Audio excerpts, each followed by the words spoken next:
Vamos iniciar hoje o capítulo 9. Romanos, capítulo 9. Vamos ficar em pé, em reverência à palavra de Deus.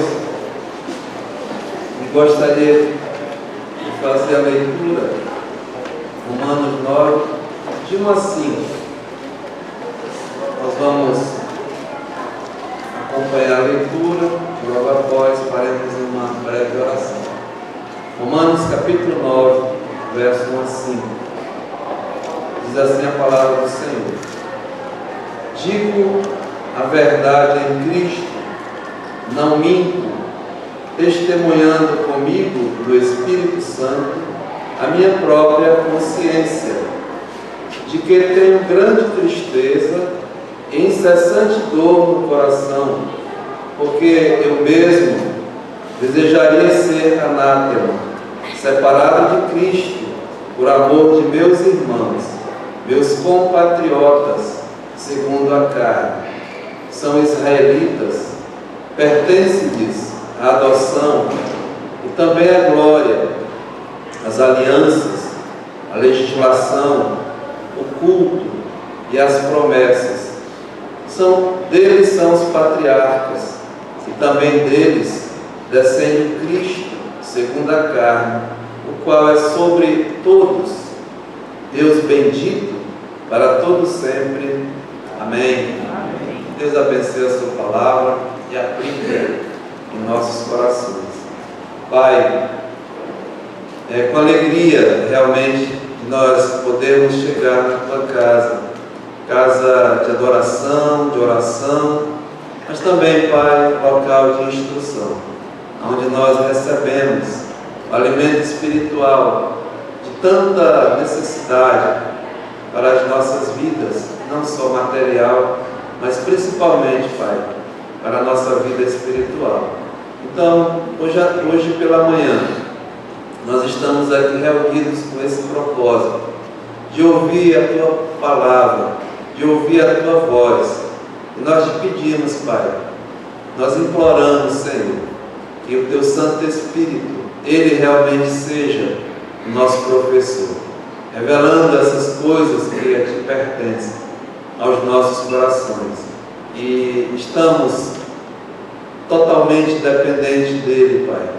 Cada professor que tem a responsabilidade de trazer o ensino da tua palavra, queremos pedir ao Senhor que o Senhor mesmo fale a cada coração nessa manhã, seja de uma criança, jovem, adolescente nas salas e conosco aqui, Senhor, e que o teu nome seja mais uma vez engrandecido, que a tua igreja professa realmente receba a edificação. Se porventura entre nós alguém que ainda não tem a salvação, Senhor, faz como te apraz, Senhor. Então entregamos esse trabalho em tuas mãos, já agradecidos, no nome de Jesus. Amém. Amém. Amados, podemos assentar. Irmãos, estamos já, estava vendo, nós iniciamos o estudo de Romanos, já tem um tempinho, eu ver aqui na data inicial, dia 9 de 8 de 2015, já tem algum tempo. Chegamos no final do capítulo 8, na semana passada, e estamos iniciando aqui no capítulo 9, pela leitura, os irmãos têm percebido que Paulo aqui, ele inicia uma nova sessão dessa carta. Ele vai tratar mais especificamente com o povo judeu, com os judeus. Ele diz aqui, os compatriotas dele, os irmãos dele na carne. E realmente o capítulo 9, capítulo 10, o capítulo 11 dessa carta é sobre o povo judeu. Paulo vai tratar especificamente com o povo judeu. E o que nós temos a ver com o povo judeu? Temos muito. E não só isso, mas ele, no capítulo 14, ele diz que tudo que foi escrito outrora foi escrito para o nosso ensino, né, a fim de que pela paciência, pela consolação das Escrituras, tenhamos a esperança. Então o povo judeu tem muito a ver com a história da humanidade em relação até o passado, o presente e o futuro. Deus tem planos, projetos, alianças para esse povo e tem muito a ver realmente conosco, nós, os gentios. E o propósito aqui é fortalecimento da nossa fé e a instrução e a aplicação do que Paulo está tratando com os judeus servir realmente para nós. Essa primeira parte aqui, Paulo, nós acabamos de ler hoje pela manhã, nós vamos falar de três coisas, principalmente essa declaração do apóstolo, uma declaração sincera, realmente verdadeira. A outra coisa é a demonstração do amor que Paulo tinha, isso pelos judeus, né? E a terceira coisa é a dedicação intensa desse homem pela nação, pelo povo judeu. Mas, irmãos, é só lembrar, né, e recordar um pouquinho, no início dessa carta, nós sabemos que essa igreja foi estabelecida ali em Roma. No início da igreja primitiva, aquela primeira pregação do apóstolo Pedro, lá no dia de Pentecostes, onde 3.000 homens, no mínimo, e mais se converteram, havia ali pessoas do mundo inteiro, e havia romanos ali. Então, o Evangelho foi levado a Roma. Nós não sabemos, porque não tem assim fundador da igreja em Roma, descrito na Bíblia. Nós não temos assim quem iniciou realmente a igreja ali em Roma. Não foi Pedro, não foi Paulo, nenhum dos apóstolos, né? Isso é certo. Então, o certo é que o Evangelho chegou ali em Roma. E a igreja romana, ali estabelecida, romana no sentido da igreja de Cristo ali em Roma, era composta de gentios e também de judeus, né? E sabemos que os judeus, mesmo os convertidos, tinha muita influência no meio da igreja primitiva, pela própria condição de quem eles eram, né? Nós acabamos de ler aqui que eles, os israelitas, eram o povo de Deus, né? A eles pertencia a adoção, a glória, as alianças, a legislação, o culto, as promessas, os patriarcas, o próprio Cristo, descendente deles, e a eles foram confiados os oráculos de Deus. Então eles tinham influência, sim, na igreja primitiva, não só, mas até no Império Romano, né? Roma usava da democracia e as terras conquistadas, né? Eles deixavam os seus povos terem seus cultos, né? Então o judeu tinha, e lembram que na época do início da igreja, o Império Romano era que dominava ali a Palestina, né? E os judeus, apesar de ter liberdade, eles respondiam ao César. Então, era nesse contexto aqui que Paulo trata realmente com os judeus. E ele envia essa carta, nós aprendemos no início, ele tinha um propósito. Paulo queria muito, né, visitar a igreja em Roma, queria ter comunhão com os irmãos. Ele diz até compartilhar de bênçãos, de bênçãos espirituais. E ele tinha um propósito também. Ele queria chegar em Roma, né, e avançar, porque ele disse que aonde a área de atuação dele já estava, né, ele já tinha coberto toda a área de atuação em relação ao Evangelho. Então ele queria expandir o reino de Deus e queria chegar até Roma e dali ser uma base e ir até a Espanha. Então Paulo, né, ele realmente tinha esse propósito. Se você ver aqui, no capítulo 1, o espírito mesmo desse homem, ele diz assim, no verso 13 do capítulo 1, porque não quero, irmãos, que ignoreis que muitas vezes me propus ir ter convosco, no que tenho sido até agora impedido, para conseguir igualmente entre vós algum fruto, como também entre outros gentios.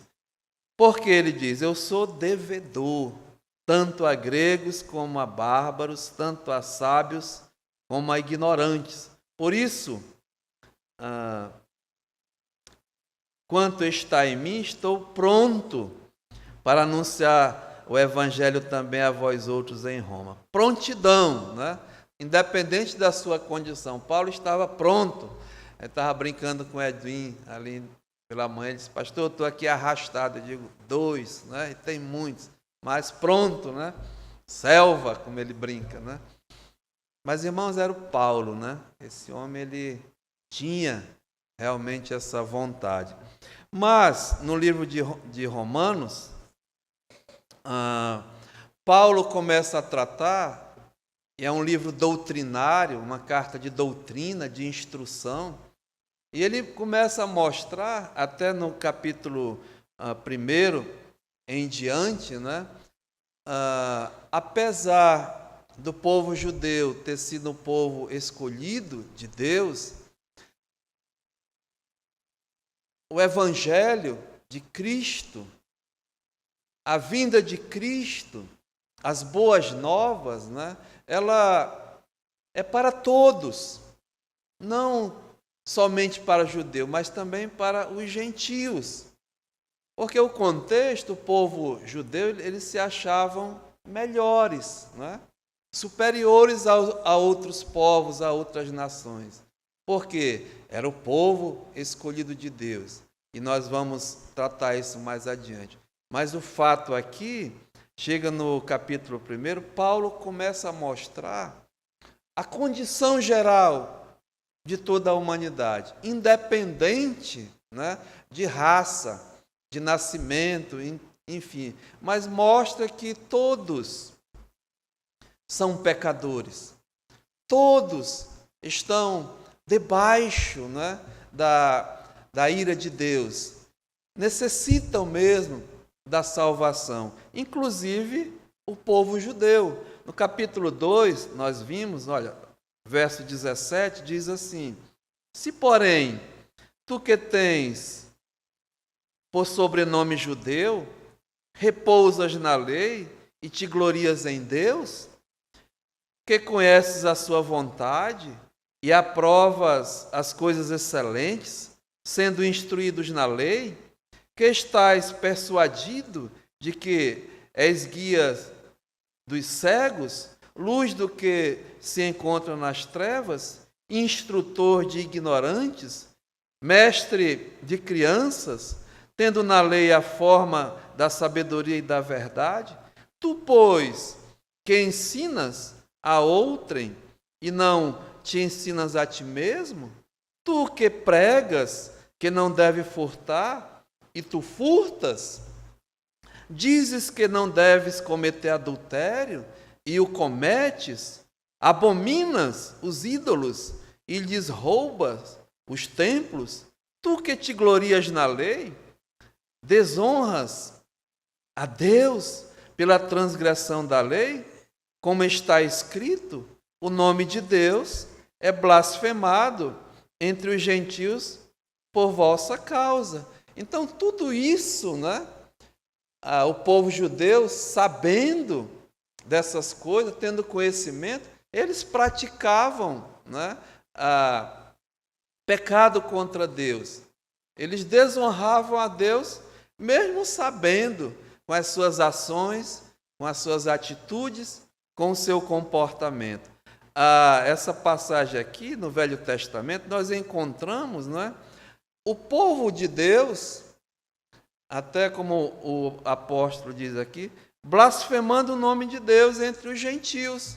Muitas nações viam, né, em várias situações, Deus punindo o seu próprio povo, até mesmo tirando eles da terra que tinha sido lhe dado. Eles foram mesmo expulsos, levados cativos para outras nações, e diz, esse pessoal aí não é o povo de Deus, não são os crentes, não são os evangélicos, por que estão sofrendo essa punição? Porque estão blasfemando o nome de Deus. Então essa a ideia aqui, né?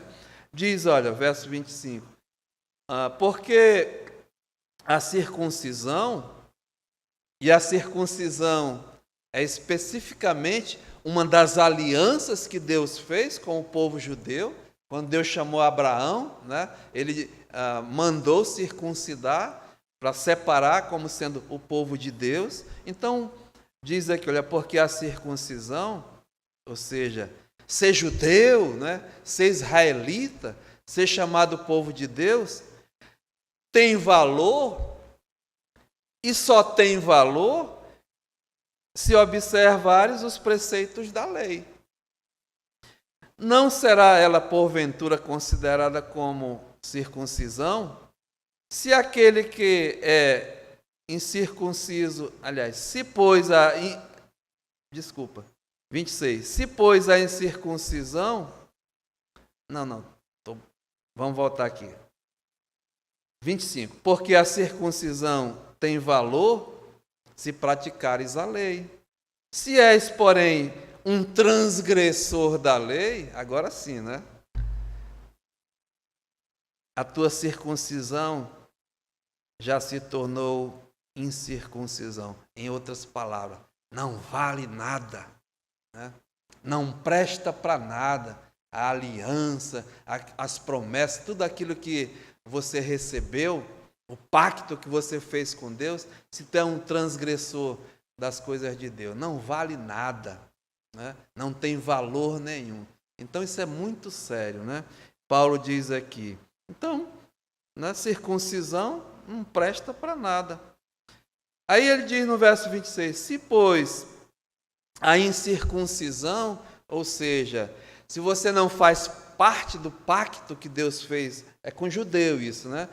O judeu era chamado de a circuncisão, e quem não era judeu era incircunciso, ou seja, gentio, grego, como a Bíblia fala, né? Nós, não é a raça mesmo incircuncisa. Porém, Paulo diz assim, se pois a incircuncisão observa, em outras palavras, obedece, né? Procura viver, observar os preceitos da lei, não será ela, porventura, considerada como circuncisão? Né? Olha, e se aquele que é incircunciso, por natureza, cumpre a lei, obedece, observa, certamente ele te julgará a ti que, não obstante a letra e a circuncisão, és um transgressor da lei. Porque não é judeu quem é o apenas exteriormente, uma fachada, né? Diz aqui o apóstolo. E nem é circuncisão a que é somente na carne. Tinha que a circuncisão, Deus mandava, né, cortar o prepúcio de um judeuzinho com 8 dias de idade. Então ele era circuncidado na carne, fazia parte, né, do povo de Deus. Mas o Paulo está indo mais além disso, não é o ato de fazer, não é o ato de ter, mas interiormente. Então ele diz, olha, porém, verso 29. Judeu é aquele que o é interiormente. E circuncisão a que é do coração, no espírito, não segundo a letra, e cujo louvor não procede dos homens, mas de Deus. Qual é, pois, então a vantagem do judeu nisso tudo, né? Paulo diz, ou qual a utilidade da circuncisão? Paulo diz, muita, tem muito simbolismo, tem muito significado, sob todos os aspectos, principalmente porque aos judeus foram confiados os oráculos de Deus, aquilo que nós vamos tratar mais adiante, né? E daí? Se alguns não creram, a incredulidade deles virá desfazer a fidelidade de Deus? Paulo responde, de maneira nenhuma. Seja Deus verdadeiro e mentiroso todo homem. Então esse é uma verdade, né? Deus seja ele verdadeiro. E todo homem é o quê? É mentiroso, né? Segundo está escrito, para seres justificado nas tuas palavras e venhas a vencer quando fores julgado. Mas se a nossa injustiça traz a lume a justiça de Deus, que diremos? Porventura será Deus injusto por aplicar a sua ira? Falo como homem. Certo que não. Do contrário, como julgará Deus o mundo? E por causa da minha mentira, fica em relevo a verdade de Deus para a sua glória, porque sou eu ainda condenado como pecador. E porque não dizemos, como alguns caluniosamente afirmam que o fazemos, pratiquemos males, para que venham bens. A condenação destes é justa. O que se conclui de tudo isso? É esse o contexto que eu queria posicionar os irmãos para continuar o estudo, né? Paulo diz, temos nós qualquer vantagem? Ele está falando do judeu. Não, de forma nenhuma, pois já temos demonstrado que todos, aí sim, né? Tanto judeus como gregos estão debaixo do pecado, ou seja, todos pecaram e carecem da glória de Deus. Então essa é a mensagem do Evangelho, né? A condenação de todos, tanto faz ser judeu como gentio, todos estão debaixo do pecado. Eles tinham vantagem, sim, né? Mas se eles obedecessem a palavra, mas eles continuaram rebeldes, né? Transgressores da lei. Então, diante da lei, a Bíblia diz que aquele que é um transgressor da lei, ele é culpado. Ele se torna um condenado. Então, Paulo diz, olha, todos estão condenados, não há justo nenhum sequer. Então, do capítulo 3 em diante, Paulo coloca todo mundo, linguagem bem, todo mundo dentro do mesmo saco, né? Todo mundo é pecador, tanto faz ser judeu como grego. E nessa condição, a condenação é justa diante de Deus. Então ele vem tratando disso, aí ele apresenta, né, o Evangelho, a justificação pela fé, capítulo 4, capítulo 5, capítulo 6, capítulo 7, capítulo 8. Esse bem maior que nós tratamos muito tempo, né? A tão grande salvação. Que nela vem, irmãos, o perdão dos pecados, a justificação diante de Deus, a nossa peregrinação, a certeza e no final a glorificação. E aí Paulo termina o capítulo 8 com aquelas perguntas maravilhosas, né? Quem nos separará do amor de Deus que está em Cristo Jesus? Então, é esse contexto aqui. Aí Paulo agora volta, né, para tratar especificamente com o povo de Deus. Então ele chega no capítulo 9, ele diz assim, olha, digo a verdade em Cristo e não minto, testemunhando comigo no Espírito Santo a minha própria consciência, que tenho grande tristeza e incessante dor no coração, porque eu mesmo desejaria ser anátema, separado de Cristo, por amor de meus irmãos, meus compatriotas, segundo a carne.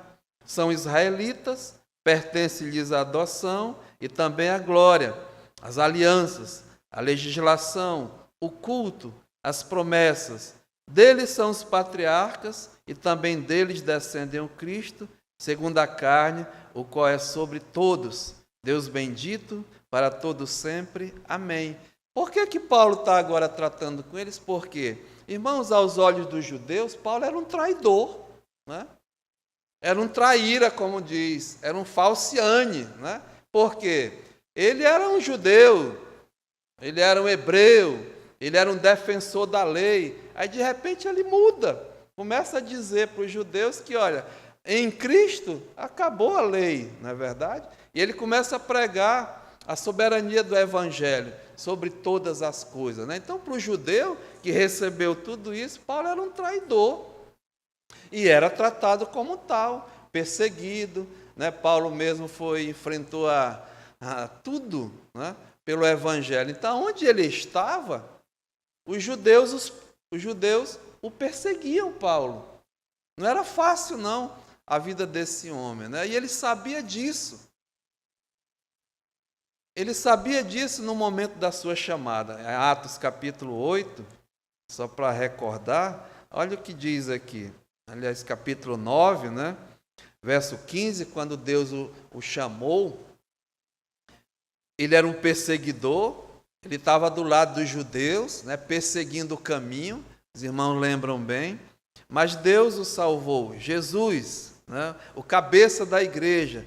Então, no verso 15, ele diz, mas o Senhor lhe disse, olha, vai, porque és para mim um instrumento escolhido para levar o meu nome perante os gentios. A missão maior do Paulo era o apóstolo dos gentios, né? Não só isso, mas também a reis do mundo inteiro, bem como perante os filhos de Israel. Ou seja, Paulo também pregava para os judeus, né? E ele diz no verso 16, e eu lhe mostrarei, Paulo, o quanto lhe importa, né? Olha só, prosperar, não vai ter nenhuma dificuldade, enfim, né? Tu vai ser bem sucedido. Sim, vai. Mas ele diz, importa sofrer pelo meu nome, pelo nome do Senhor. Então, Paulo, irmãos, é notório, né? Ele sabia de tudo isso, e presta bem atenção, aonde ele ia, a quem ele procurava primeiro, em cada cidade que ele ia? Uma sinagoga, né? Ele ia e pregava para os judeus.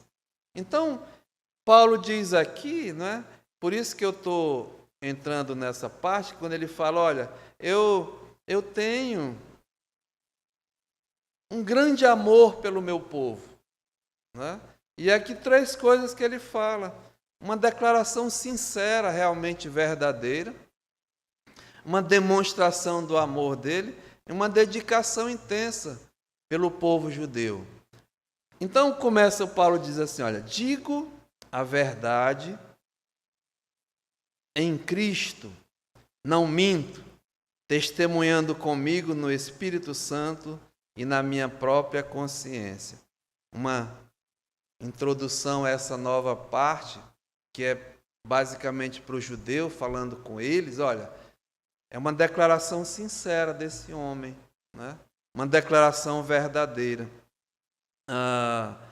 Porque Paulo era visto pelos judeus, como eu falei, como um traidor. Há pouco tempo, né, ele estava mesmo cuidando da lei, dos costumes, das coisas, prendendo, trabalhando mesmo nesse sentido. E agora ele começa a pregar o Evangelho.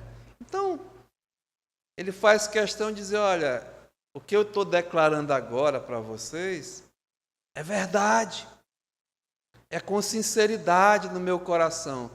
Talvez eles não acreditassem, né? Os judeus. Então ele diz, olha, eu digo a verdade. Agora, o que é interessante aqui é que ele fala, digo a verdade em Cristo. Então, irmãos, em outras palavras, Paulo está dizendo assim, olha, eu sou um judeu, né? Eu sou o Paulo de Tarso, eu sou um fariseu, hebreu de hebreus, e tudo que ele descreve, porém agora eu estou em Cristo, né?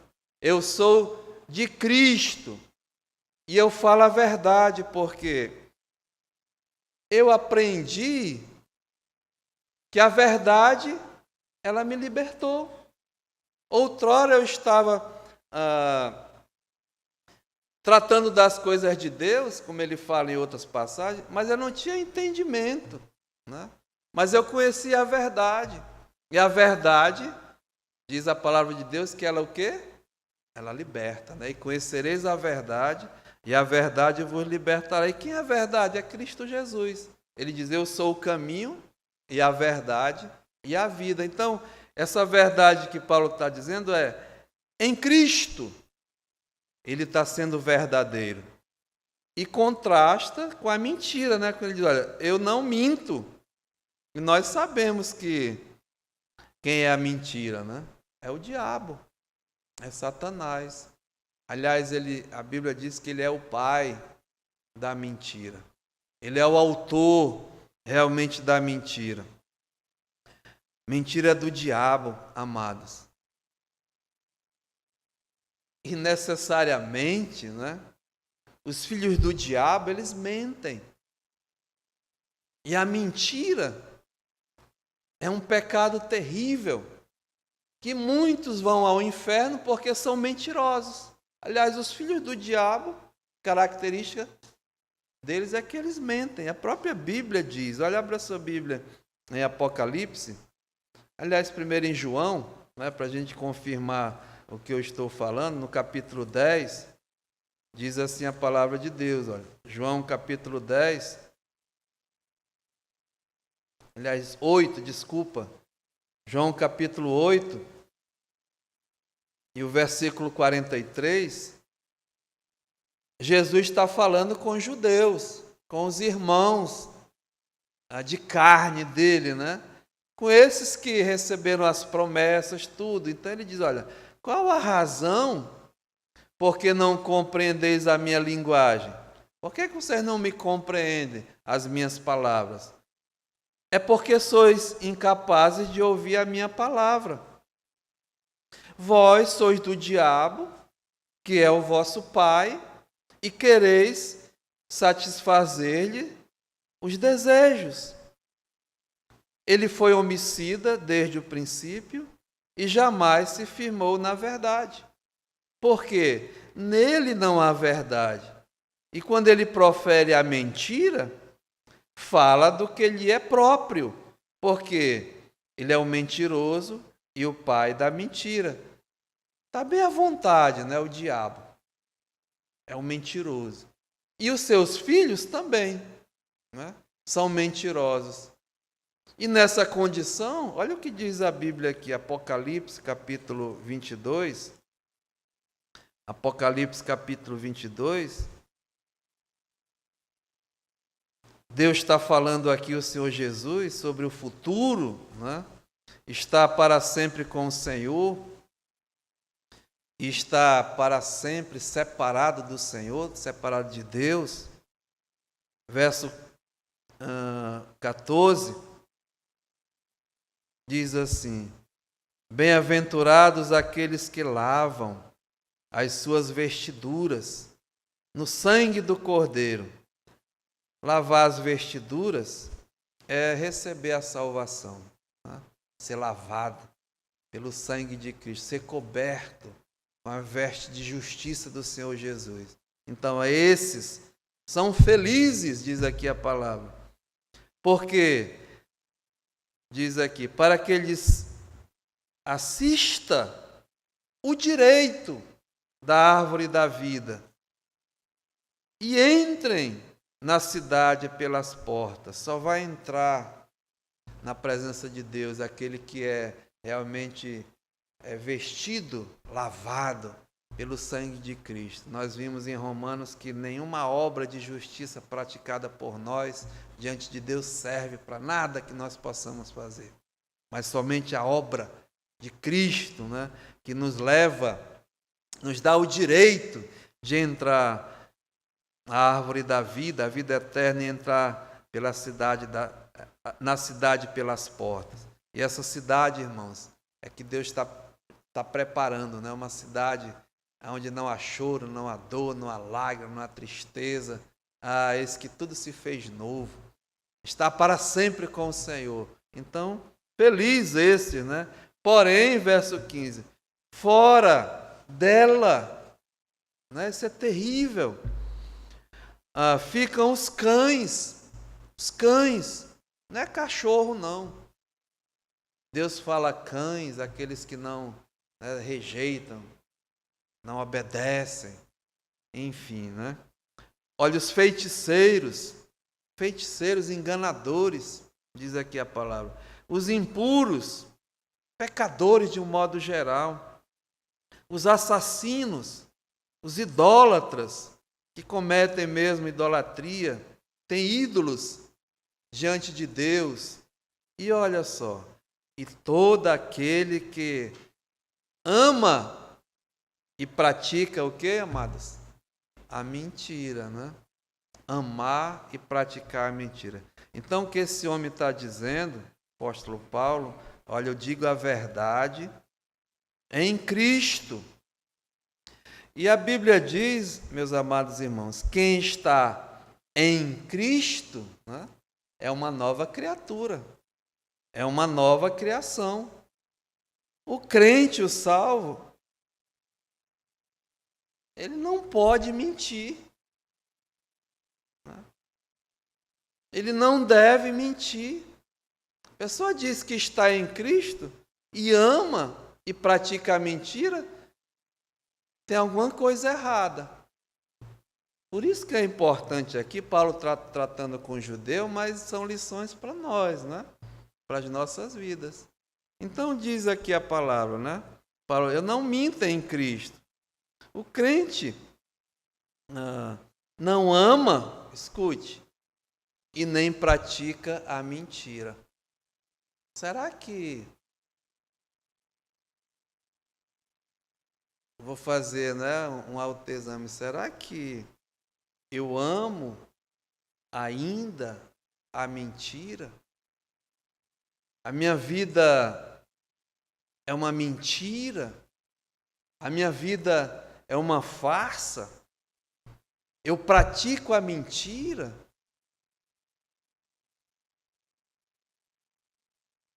Sabe, irmãos, é bom a gente parar, né? Esse homem aqui dá uma declaração sincera em Cristo, dizendo que não mente. Será que eu falo com algum casal hoje aqui pela manhã que o seu casamento é uma mentira? Sinceramente falando? Que a pessoa namorou, né? Diz que ama, chega diante de um ministro de Deus, faz um voto diante de Deus e de testemunhas que ia amar, proteger, guardar, até que a morte os separe.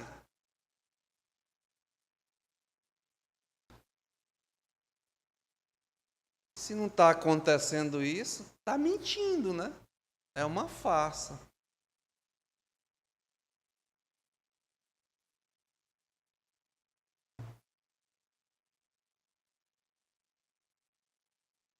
É muito sério, né, irmãos? A minha vida, no meu comportamento, no meu procedimento, a mentira faz parte.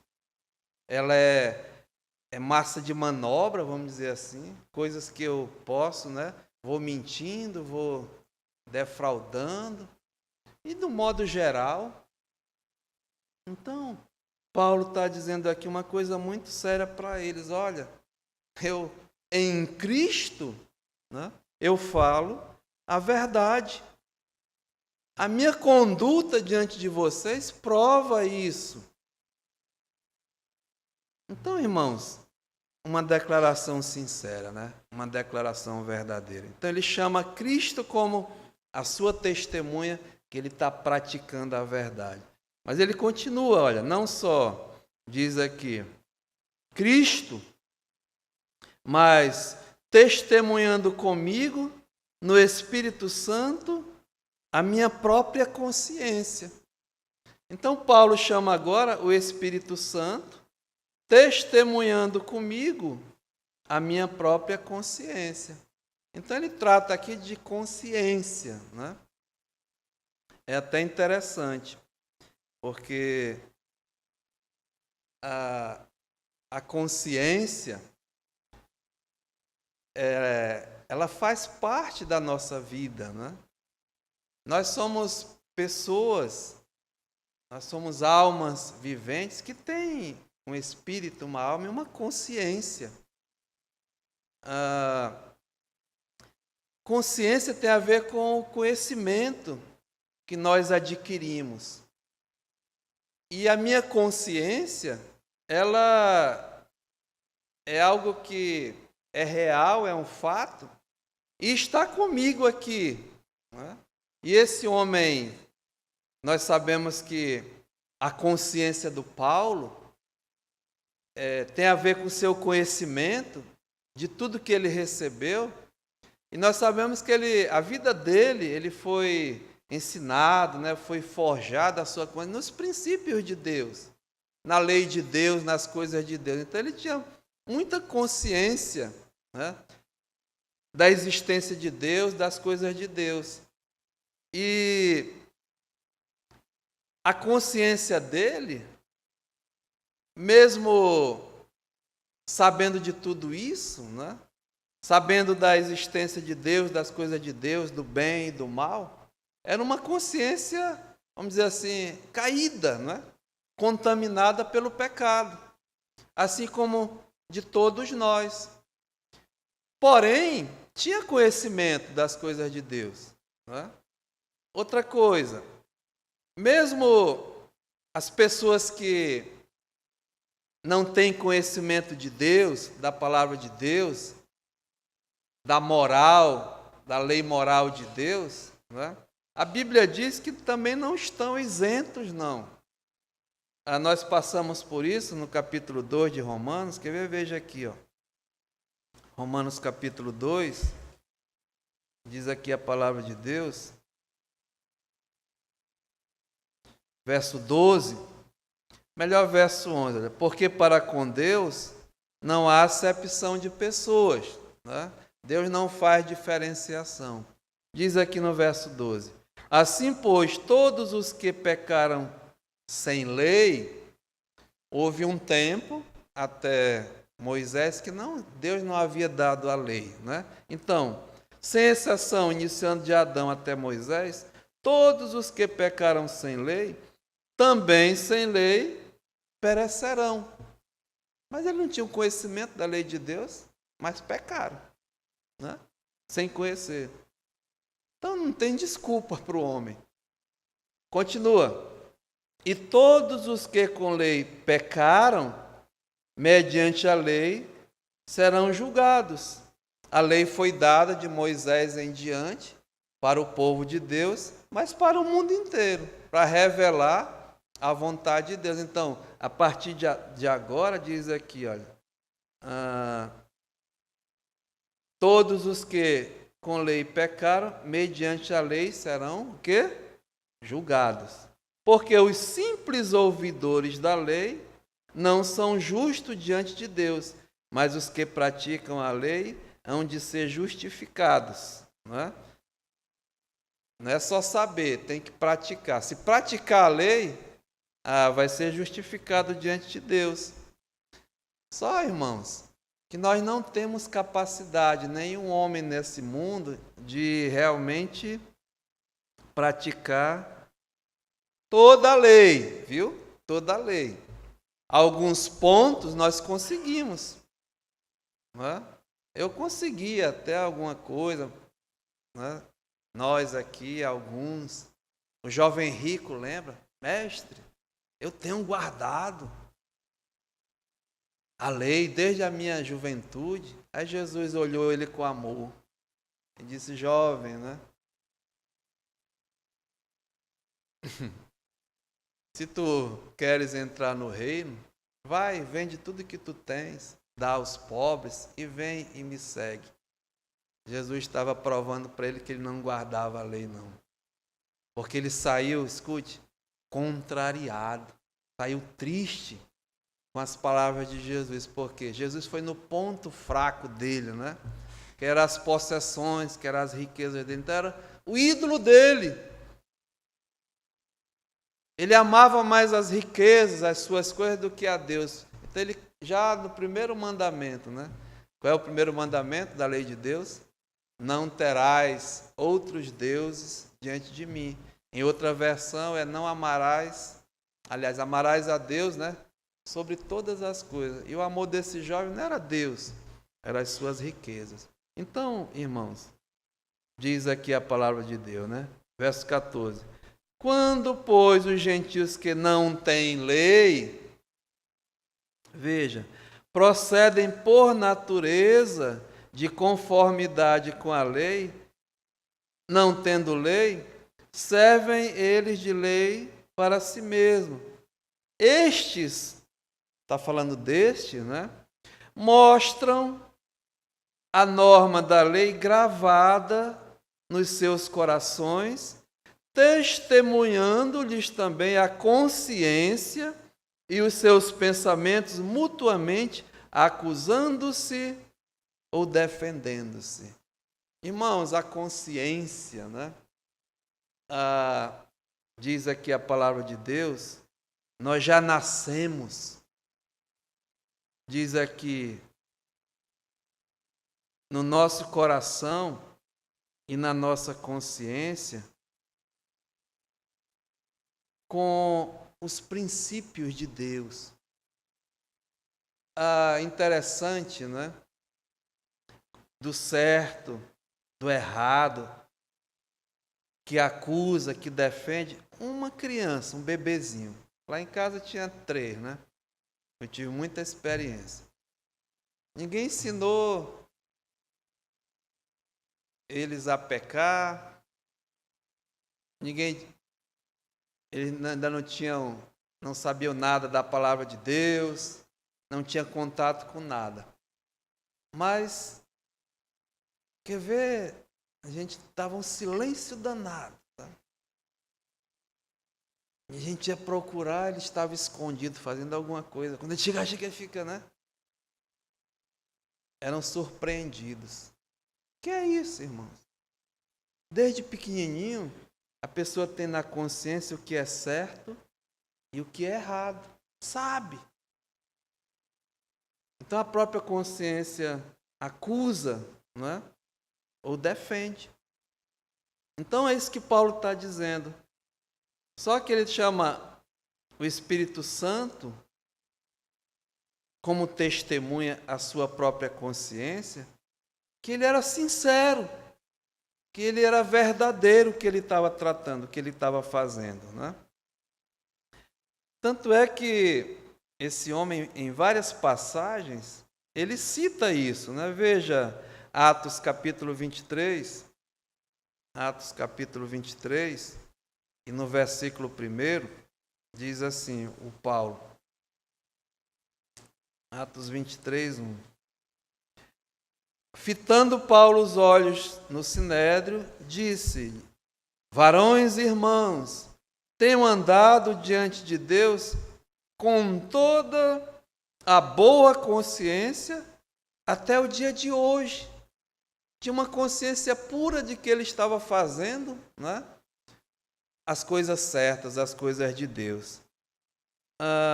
24:16 diz assim: por isso também me esforço por ter sempre consciência pura diante de Deus e diante dos homens.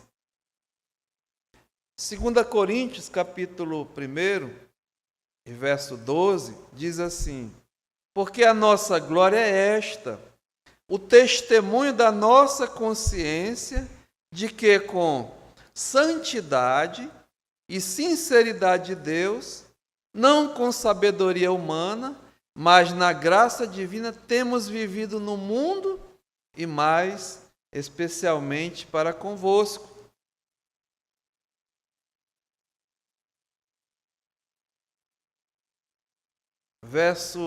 Capítulo 4, versículo 2 diz: pelo contrário, rejeitamos as coisas que por vergonhosas se ocultam, não andando com astúcia, nem adulterando a palavra de Deus. Antes, nos recomendamos a consciência de todo homem na presença de Deus pela manifestação da verdade. Então, irmãos, o que eu quero dizer é assim, Paulo está chamando, dando essa declaração solene aos judeus, que é sincera, que é verdadeira. Tanto ele diz, testemunhado em Cristo, pela verdade, e pelo Espírito Santo, até com a minha própria consciência. Então, qual é essa declaração? Aí está aqui no verso 2, quando Paulo diz assim, olha, verso 2, que tenho grande tristeza e incessante dor no coração. Então ele está dizendo, olha, eu declaro de forma sincera, de forma verdadeira, Cristo é meu testemunho, o Espírito Santo, que eu falo a verdade sobre vocês. Ou seja, e aqui ele diz que ele tem uma grande tristeza e uma incessante dor no coração. Ou seja, uma demonstração do amor que Paulo tinha por eles. Sabe, irmãos, Paulo está dizendo assim, eu vivo, olha só, eu acordo, eu ando o dia todo, eu durmo com essa tristeza emocional, no meu coração. E uma incessante dor que não cessa, que não para. Você conviver, irmãos, com isso aqui, é duro. Os irmãos, não só eu, que convivem com dor incessante. Você dorme, levanta, vai o dia, toma, mas, sabe, não para. Não é fácil, não, você conviver com dor. E Paulo diz aqui, e uma grande tristeza. E qual era o motivo disso? Dessa tristeza grande e dessa incessante dor no coração. Era o amor que Paulo demonstrava para eles. É o amor que Paulo tinha com eles.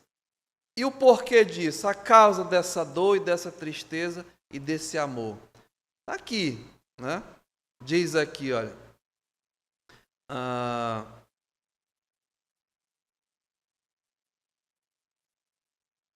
No capítulo 10 desse livro, e o verso 1, Paulo diz assim, olha, irmãos, a boa vontade do meu coração, o meu amor, tudo que eu tenho feito, tudo que eu tenho procurado fazer, e a minha súplica a Deus é a favor deles, para que eles sejam o quê? Salvos. Porque lhes dou testemunho de que eles têm zelo por Deus, porém não com entendimento. Então, o motivo, a causa que esse homem tinha de estar com intensa dor no coração e grande tristeza, é porque o povo de Deus O povo que Deus tinha escolhido não era salvo. Muito pelo contrário. Eu botei 3 coisas aqui, né? Primeiramente, pela rejeição que o povo tinha pelo Filho de Deus. Irmãos, Paulo vem mostrando, né, que Jesus Cristo, que está em todas as promessas do Velho Testamento, o Messias, o Cristo de Deus que viria para libertar o povo, para salvar o povo, ele veio. João capítulo 1, verso 11 diz o quê? Veio para o que era seu, ou seja, veio para os judeus, mas os seus o quê? Não o receberam. Ou seja, o próprio povo de Deus negou Jesus, né? Negaram o Salvador, a ponto de ele conviver no meio deles. Irmãos, fez milagres, né? Curou, alimentou. E o que o povo disse? Não queremos que ele reine sobre nós. Temos outro rei que é César. Crucifica-o! Crucifica-o! Então o próprio povo de Deus rejeitou o rei Jesus. A rejeição, isso, irmãos, fazia Paulo chorar no coração, né? Tem imensa tristeza. E eu vou aplicando, né? Sabe, eu choro no meu coração, eu tenho uma grande tristeza, e cada um aqui, pelo povo brasileiro, né? A gente vê a rejeição a Cristo, a rejeição ao Evangelho. Os meus irmãos de carne, né? Da família, rejeitam a Cristo. Primos, sobrinhos, irmãos, tios, né? Rejeitam, não querem saber de Cristo. Tem irmãos aqui que choram, que oram. É triste, irmãos. É uma dor incessante no coração, uma grande tristeza, porque nós vemos os nossos irmãos brasileiros e até da família rejeitando Jesus Cristo como seu Salvador. Então esse era o sentimento de Paulo, a causa da dor dele, não só pela rejeição, mas pela perdição do povo. Segundo motivo, não é o que nós lemos aqui, olha, irmãos, verso 10, capítulo 10, verso 1. A boa vontade do meu coração, a minha alegria, a minha oração a Deus é a favor deles, para que sejam salvos, sejam libertos da condenação, da perdição eterna. Está para sempre. Então, Paulo tinha essa dor no coração, por causa da rejeição do povo, por causa da perdição do povo, da condenação eterna, e por causa da terceira coisa, da incompreensão deles, né?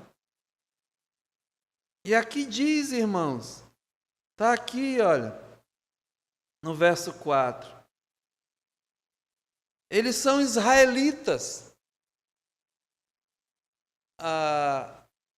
Essa descrição de israelita vem de Israel, né? Quem era Israel? Era nada. Deus chamou Abraão, né? De Abraão, Isaac, de Isaac, Jacó. E de Jacó fez o quê? Uma grande nação chamada Israel. Deus escolheu esse povo lá no meio de milhares dos babilônios, dos assírios, dos egípcios, povos grandes, numerosos, ricos, mas Deus chamou um lá, né? Um caldeu chamado Abraão. Nada, sendo nada. Um povinho que em Jacó tinha 12 pessoas, né? 12 irmãos, enfim, uma famíliazinha. E ele disse, Israel, vocês são Israel, chamei-te pelo teu nome, né? Então, israelitas, é isso que Paulo está dizendo. Eles sabiam disso. Segunda coisa, verso 4. Pertence-lhes a adoção. Deus os adotou. Eles não eram melhores do que os outros povos, não, irmãos. Eram pecadores também, mas Deus os adotou como seus filhos, como o povo de Deus. A eles pertencem, não é? A adoção. Continua aqui, diz, olha, também a glória. Esse povinho de nada, irmãos, viu a glória de Deus. Deus se revelando a eles, milagres fabulosos, coisas grandiosas, como tirou eles do meio do Egito, né, com milagres.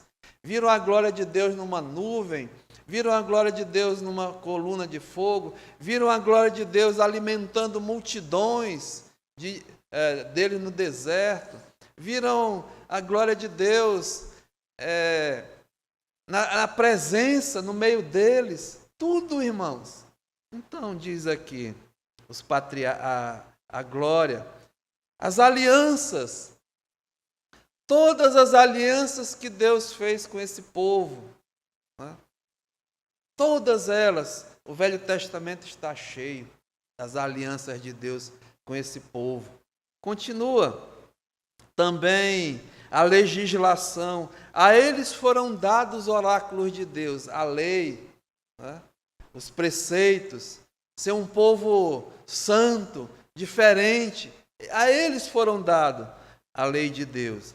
Continua aqui, o culto verdadeiro, desde o princípio como devia se chegar a Deus, né? Não como os pagãos, mas eles tinham a direção correta. E diz aqui, e as promessas, todas as promessas do Velho Testamento, né? Promessas de Deus que são infalíveis para esse povo. Continua, olha, deles são os patriarcas, né? Abraão, Isaac, Jacó, José e etc. E também deles, olha só, descende o Cristo. Segundo a carne, Jesus veio do judeu. Deus não escolheu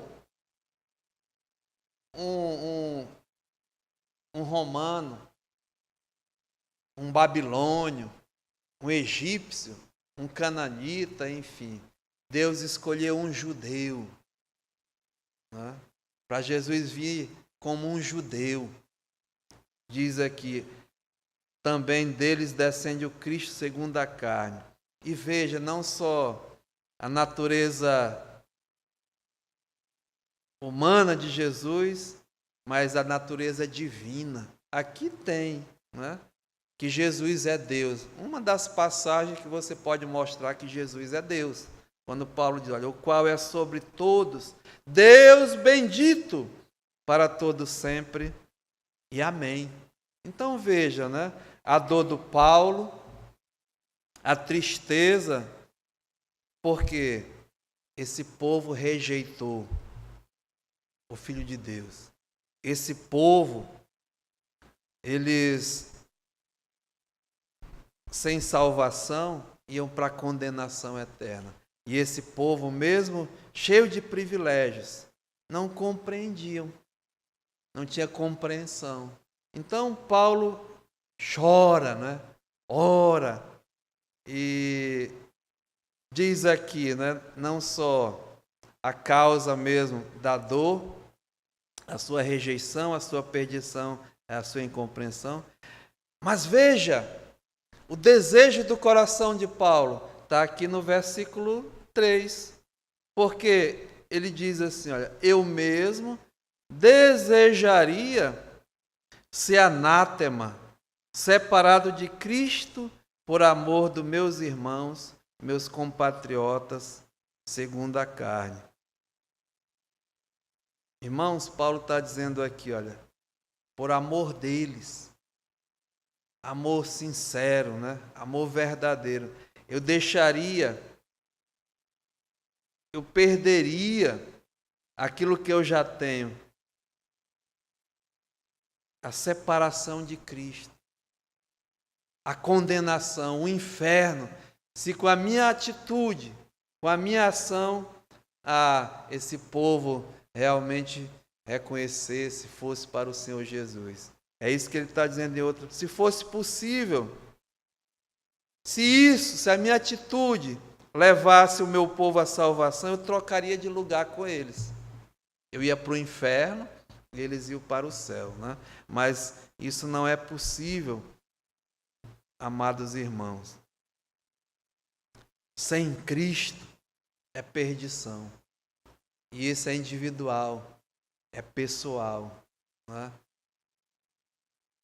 E aí nós, assim, hoje, que conhecemos, que temos o Evangelho, esse amor, né, como Paulo diz aqui, a demonstração desse amor que ele tinha por eles, é o amor que a igreja, irmão, deve ter pelos nossos compatriotas brasileiros, né? Por isso que a igreja ela tem que ir mesmo pregar o Evangelho. Nós, pelos nossos familiares. E aí, o finalzinho aqui, Paulo tem essa dedicação intensa, né, à causa do Evangelho. Sabendo que ele era designado para os gentios, como eu falei no início, ele começava buscando quem? Os judeus, né? O povo judeu.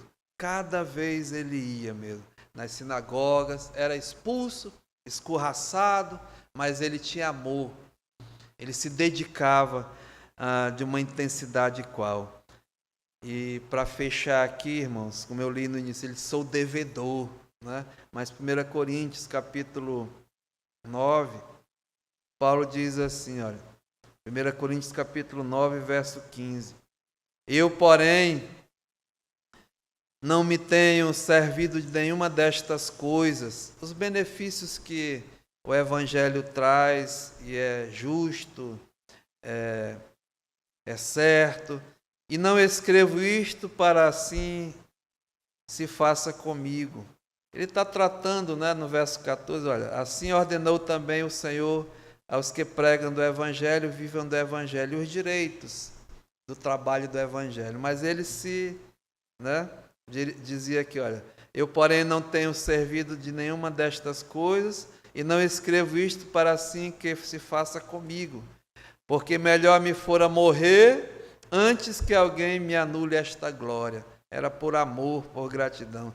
Se anuncio o Evangelho, não tenho do que me gloriar, pois sobre mim pesa essa obrigação. Porque ai de mim se eu não pregar o Evangelho. Se o faço de livre vontade, tem um galardão. Mas se constrangido, obrigado, é então a responsabilidade de despenseiro que me está confiada, dos dois lados, né? Gratidão e obrigação. O fato é que ele pregava o Evangelho. Nesse caso, qual é o meu galardão? É que, evangelizando, proponha de graça o Evangelho para não me valer do direito que a ele me dá. De graça recebeste, né? De graça dá. A quem muito é dado, a esse mais será o quê? Cobrado, né? Porque Paulo diz, sendo livre de todos, me fiz escravo de todos, a fim de ganhar o maior número possível para Cristo. Veja, procedi para com os judeus como um judeu, a fim de ganhar os judeus, para os que vivem sob o regime da lei, como se eu mesmo assim vivesse, para ganhar os que vivem debaixo da lei, embora eu não esteja debaixo da lei. Aos sem lei, como eu mesmo fosse, não estando sem lei para com Deus, mas debaixo da lei de Cristo, para ganhar os que vivem fora do regime da lei. Fiz-me fraco para com os fracos, a fim de ganhar os fracos. Fiz-me tudo para com todos, com o fim de ganhar, com o fim de, por todos os modos, salvar alguns. Tudo faço por causa do Evangelho, com o fim de me tornar cooperador com ele. Irmãos amados, né? Então, iniciando essa nova sessão, esse homem mostra essa declaração sincera, verdadeira ao povo de Deus, né? A verdade em Cristo, testificada pelo Espírito Santo. A demonstração de amor, a dor incessante no coração. A intensa dor, grande tristeza, porque essa nação, ela rejeitou o Salvador.